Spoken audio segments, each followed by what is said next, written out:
Yeah, right to question. All right, we'll open it up right to questions. Front row right here, Austin. Well, Ryan, you got a 4-quarter test. How did you think Ohio State handled it? There was a point in the game there where we were taking shots, and we brought the team together, and offense and defense together. Typically, you don't have an opportunity to do that in a game. It was a timeout in the field. I think it was to review the fumble, yeah. And I said, we talked about going into a big heavyweight match, and you're gonna take shots. And one of the things about playing in a game like this is you have to be willing to take punches, and you have to not flinch when it happens. And that was a great example. That was the first time we were taking shots right there. 14 straight points, and not proud of that because we literally gave it to them. We handed them the ball.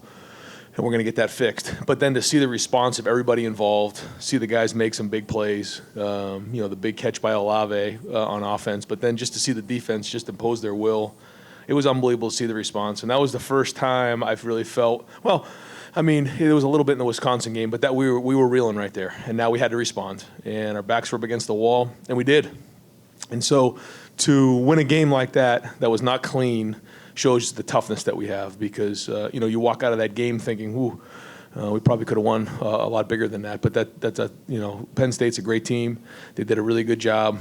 But at the end of the day, we got to take care of the ball. And, I said it to one of the coaches, maybe it's been a little too easy at times. And this was hard today. And we learned some lessons, and now hopefully we can grow from there. Over to the left. Bill? Ryan, how'd you like your first playoff game? Well, it was about what I expected, which was, from the beginning to the end, it was you couldn't take a deep breath at all. I felt like you were holding your breath for 60 minutes of football. But that's what you expect when you play a great team like Penn State. I mean, they came out and they battled really hard. They got really good players, really good scheme. And but just to see the toughness of our guys, it was really great. Can you go through the decisions on it might be long, 4 fourth downs? You went for it twice on 4th down on the second scoring drive. You punted near the 50 on 4th and short. And then obviously the last one where it looked like Justin got nicked up. Yeah, so I guess we'll take them back and then help me through it because my brain's probably scattered right now. The last one, it was 4th and 4. Didn't want to kick a field goal at that time and have a low trajectory field goal get blocked at that point. I didn't think it was smart. And it was 4th and 4. And at that point, running the ball doesn't eat the clock up. We had been running the ball in the 4th quarter because I felt strong about the defense, and I felt like they were playing well, and we needed to eat the clock and kind of get out of the game is the way I felt on offense. So I wasn't as aggressive. But that 4th and 4, it was a chance to shoot the ball in the end zone. And they came with a blitz. They did a really good job with it. We didn't pick it up. I would have liked to see Justin just throw it away, obviously, to not take the hit. He was trying to make a play. And those are the things that happen. You make the decisions, and you do the best you can. The next one was the one at midfield. Yeah, so, again, I felt the defense was playing great. It was 4th and short, and I just felt like if Drew could keep him inside the 10-yard line, that our defense and our fans, who were unbelievable again today, I mean, I don't know how many false starts that we got with the noise, but it was great. And we asked Buckeye Nation to be loud in this game, and they were exactly that. They were a factor in this game, and I can't give them enough credit. I know how much our team appreciates everybody coming out early and being loud. I mean, that means everything to us. So, again, thank you. But I knew if we could pin them in, play the field position game, would be okay. What was the other one?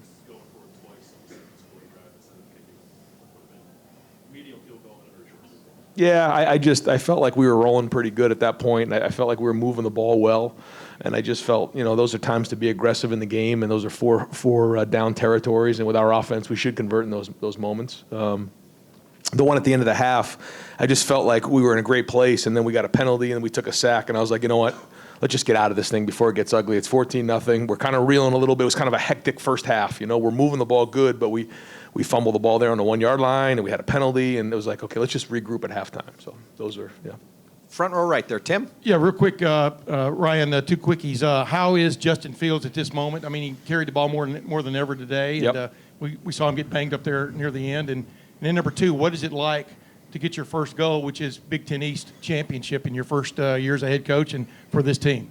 I'm not going to sit around and think about it too much because we still got so much football ahead of us. But it's a tribute to these seniors, and to see the seniors play the way they did today and how much it meant to them to play their last game in the Horseshoe and to send them out with this kind of win was huge. I think they all know how much football is ahead of us, but it is a huge feat to for this team to get a shot to go to Indy. And so many of those guys played great today. But how about Justin Hilliard? You know, somebody who's just he spent a lot of time in his program, put his his heart and soul into it, and then to have the play of the game with that interception, I couldn't have been happier for him. There's a lot of guys who made a lot of great plays in this game, and but he was one of them that really stuck out to me. Oh yeah, he's good. He's good. Yeah. I mean, he's a warrior. I'm telling you right now, he's tough. Like you said, he ran the ball today. He was he extended plays on third down. He's got a heart of a lion. I love that kid. He's tough. We asked the middle of the week, is this an anything goes kind of day? Did you have any conversation with him about that he might be leaned on? Yeah, he knew. And he was up for the challenge. And again, some quarterbacks, they look at you sideways when you start having those conversations. He doesn't. He looked right back at you like, whatever it takes, coach. And I mean, you talk about a tough kid. He is tough. Over to the left. Bill? Well, what's going through your mind when you have a 21-0 lead? Things seem to be going okay, then it's 21-17 and you're self-destructing. And do you think that having this adversity will help you in the long run? I absolutely think it will, because we haven't really faced that before. And now, it just goes to show you, if we take care of the ball and move the ball, who knows what the rest of the game would have looked like. But we didn't. We literally handed them the ball on 2 straight drives and gave them points. And we still win the game the way we did, which is just unbelievable. But, this is something that we have to learn from, and that could have cost us our whole season. So the stakes are high in a game like this, and so we have to learn from that. Your mindset during that span? Well, it was how do I get these guys together? And, we have to draw a line in the sand and say, okay, enough's enough. And, we're taking shots here. And so, we had that timeout where they were checking the fumble, and I think that the referee said, I think it's a fumble. So we rallied those guys together and just, hey, listen, what kind of response are we going to have? It's the leaders and the older guys, and to their credit, they responded in a big way. Over to the right. Dennis? Ryan, I don't want to suppose things, but you seem really fired up after the game like this. Did you learn things about the team today that you didn't winning every game by at least 24 points? Yeah, for sure. I think when you win games like that, you know your team, but you don't see them in that environment. You don't see them with everything on the line. I mean, you talk about everything on the line. Everything's on the line at that moment, and everything's real, and the momentum's going their way. You can feel it. And at that point, how do you have the strength to then turn the tides and get the momentum back towards you? That's not easy to do, and they did it. And again, I'm proud to be their coach. I'm proud to be part of this thing. It's a special group. And that's what happens when you play in a game like this. It's not pretty. It's not always going to be that way. But if you just keep swinging, that's life. And what a great lesson for our guys to learn. Over to the left. Steve? Yeah, Coach, your defense, I think, only gave up 60 yards, I want to say, in the first half, something along those lines, maybe a little bit more. But the turnovers kind of put them in a tough spot. And then at the end, you get the negative plays. You get the sacks. And Chase Young in particular, 3 sacks today, coming back off of a tough situation for him. Thought about the defense and Chase Young. Oh, my gosh. I just think Chase Young deserves to be in New York. I mean, how dominant of a player is Chase Young? And the impact he has on the game is just unbelievable. And the defense in general, I thought Sean Wade did a tremendous job on Hamler. He's a really good player. I thought, again, Akuda and Arnett were excellent. Pete Werner had to match up against Freiermuth all day. I thought he did a good job with those guys. We did a good job up front. I thought Baron Browning flashed at times. Malik was fighting. I mean, they were all in there, really working hard, and they won a line of scrimmage. But like you said, it was gritty. And when you look at the game at halftime, looking at the statistics, we were 250 total yards offense. I think, like you said, maybe 60 yards of total offense on the other side. Yeah, 4 first downs, and it's only 14-0. And you're like, my God. You can get in those games, and it can be so frustrating, but you just have to keep swinging, and it's not going to be perfect, and that's life. And it was just good to get an ugly win like that. Third row right. Teddy? Ryan, what's your philosophy on Michigan? Are you just a pure week-to-week guy, or have you been talking about that team all season and preparing for them in any way? Yeah, we live it every day. The team up north is something that we talk about every single day, and the best way to respect the rivalry is to work it every day, and we do. And so, once this game got over, we are going to enjoy this one. I mean, this was a hard-fought win, the top 10 team, really well coached, but quickly we transitioned to that rivalry game, which means everything to us. Over to the left. Doug?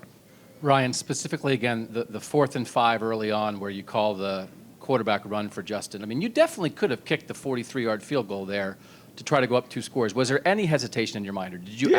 There was, but I try not to second guess in those moments. Trust your instinct and go. And you know what? If it doesn't work, you're going to get second guessed. But I thought the look was right. We got him in man-to-man coverage. Everything about it was right. If I didn't get the right look, I was probably going to bang a timeout and think about kicking the field goal. But it was good.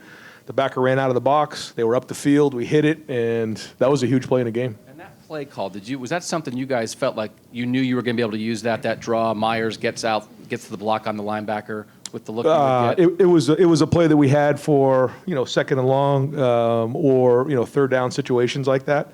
And, to see the execution level on that was pretty good. It's not always that easy on the draws, but we hadn't really shown that all year. So I thought it was great, really good job executing. And you're so aggressive, and you talked about sort of in the second half you weren't as aggressive. I don't know if that means you think you maybe were conservative a little bit, just maybe not throwing the ball as much.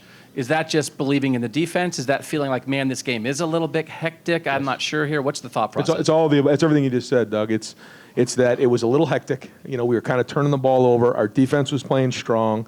I talked to the guys, listen, we're still going to try to be aggressive, but we need to get some first downs and eat up some clock here. And that's what we were doing, where typically in a moment like that, if it was a back and forth game and we had a little bit more rhythm in the game, we'd be throwing the ball more down the field and being more aggressive. But I just felt like, our defense was playing strong. Let's just kind of eat some clock up and try to, shorten the game. And that's not easy to do for an offensive guy. And punting the ball at that one point was not easy either, Jeez. Third row right. Rob? Yeah, Ryan, along those lines, it looked like you were married to the run right from the get-go. I think 91 yards on that first series, and then 20 carries, was it, for Justin? Is that something you thought you had to do coming into the game?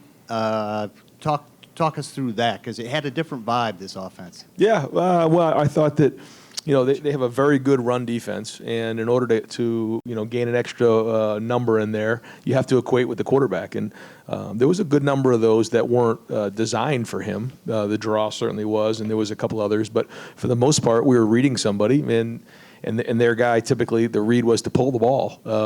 And that doesn't necessarily always happen that way, but when you're playing against really good defenses, that's something you have to do. And I thought he made great decisions all day. To give future opponents a look, something else to think about. Does that factor into this at all? No, this is all about winning this game. Yeah. What about Olave with the catch in the end zone there? Was that unbelievable? I thought he and KJ, those two big throws and catches were huge in this game. We're looking for explosives in that area, and huge play. I thought KJ did a great job creating separation on that route, and then Chris just going up and just the heart of somebody to go up and get a ball like that. I thought Justin threw two really good balls there, but in big moments, those are clutch throws. The things that you think about, and 5 years from now, you go back, those are the plays. But to see Chris go up and get that ball and battle for that ball, what an unbelievable play. Folks, we have time for just a couple more because we have players and coaches coming up. Over to the left, Ari. Hey, Ryan, 5 years ago, on the same day, Justin Hilliard and Jayshon Cornell announced their commitments, and that was like one of the most impactful or biggest recruiting days of the last decade, dating back to the beginning of Urban Meyer's tenure here. To see both of them, take the long way to production in their careers, some injuries, some moving positions and whatever, but both of them made a play that ended a drive when you guys needed to stop big time. You mentioned what Justin did, but can you reflect on, what a fifth-year senior can mean in this program and somebody who has overcome what both of those guys have overcome to be put in these positions?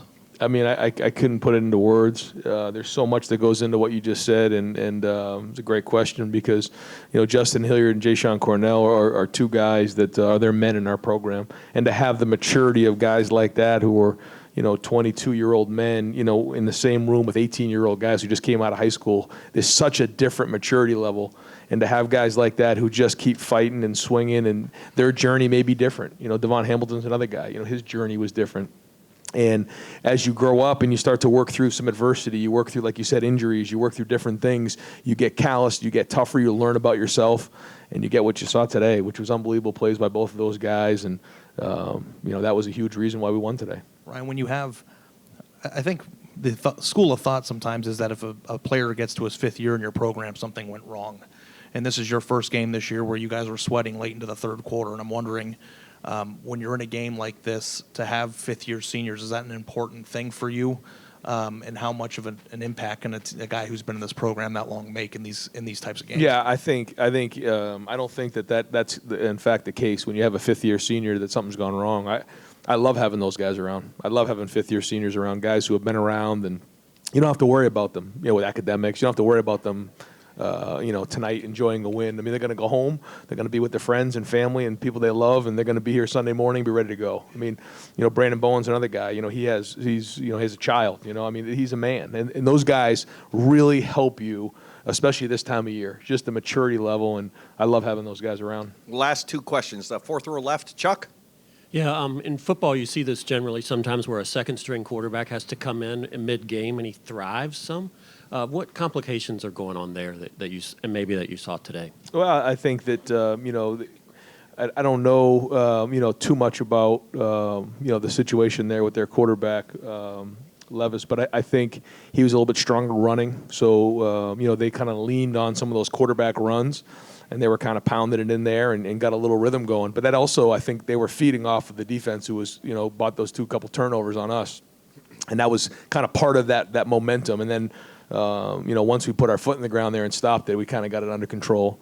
And again, I can't give enough credit to our defensive staff: Jeff Halfley, Greg Madison, Al Washington, Matt Barnes, and then obviously Larry Johnson. These guys have done an unbelievable job on defense. They have great relationships with the players. The scheme is off the charts. They put guys in a great situation. They make great adjustments, and they motivate these guys at a high level. And to see those guys play the way they did today, they get all the credit in the world. And last question, Clay. You talked a little bit about the benefit of being in this kind of game. What do you think it will mean next week to have been in a slugfest?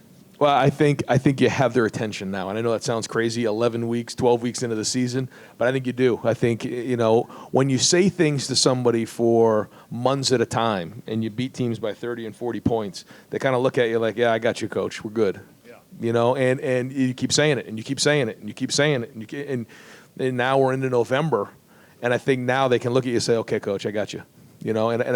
It's very unique that we'd be this far into the season before something like that would happen, but it's true. Are you going to get in the car, turn up the jam on the way home, like you said? That's your most fun with the family? No, there's no question. I will be going as fast as I can up 315 with the music as loud as I can, with the windows down, and then I'm going to go sit on the couch with the family and enjoy a win. And what is that jam? It's whatever my son and my two daughters want to be playing. I let them choose whatever it is. I don't even know what it is sometimes.